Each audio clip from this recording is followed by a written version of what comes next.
We also had a Dunlop Rotovibe pedal. It was really a cool pedal. I really wanted it to work bad.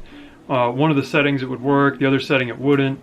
And I opened that thing up, and the board is this big, and it's full of all kinds of parts, mostly ICs, maybe 8 or 10. I think it was 12 ICs on that board, and I could not figure out what was wrong with it.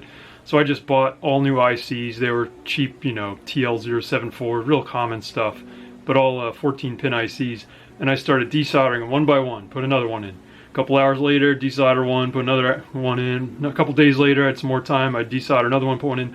Finally, I found the right chip, and it worked, and I was so relieved. The pedal sounds awesome, I love it.